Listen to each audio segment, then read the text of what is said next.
আচ্ছা, যারা আইটি ব্যবসা করেন তাদের জন্য নির্বিচ্ছিন্ন পাওয়ার দরকার।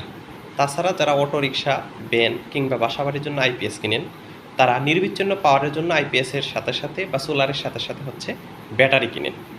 কিন্তু ভাই, সমস্যা তো এক জায়গায়। আপনার ব্যাটারি কেনার পরে ২-৩ বছর পর পর ব্যাটারিটা পাল্টানো লাগে। তারপরে আরও একটা বড় সমস্যা হচ্ছে এটার অ্যাসিড ঠিক আছে কিনা, পানি ঠিক আছে কিনা, কয়েকদিন পর পর এটার পানি চেক করা। মানে কী যে একটা জটিল প্রসেস। তো এই সমস্যাটা নিয়ে অনেকই সমস্যায় আছে। তো তাদের জন্য আজকে একটা সুন্দর সমাধান নিয়ে আসছি। সমাধানটা হইল, ভাই, বর্তমানে আধুনিক প্রযুক্তির যুগে লিথিয়াম ফসফেট ব্যাটারি মার্কেটে আসছে। অর্থাৎ লিথিয়াম আয়নযুক্ত যে ব্যাটারিগুলো মার্কেটে আসছে এগুলা খুবই ইফেক্টিভ। এখন আমরা যে ব্যাটারিগুলো ইউজ করি, অ্যাসিড ব্যাটারি, এগুলার সাইকেল হচ্ছে মাত্র ৮০০ থেকে ৯০০ সাইকেল। আর লিথিয়াম ফসফেট ব্যাটারির সাইকেল হচ্ছে ৪০০০ সাইকেলের উপরে।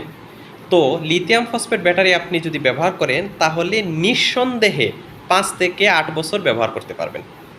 তো আশা করি এই আধুনিক যুগে আপনার বাজেট একটু বৃদ্ধি করে হলেও লিথিয়াম ফসফেট আয়ন ব্যাটারিটি কেনার চেষ্টা করবেন। আল্লাহ হাফেজ।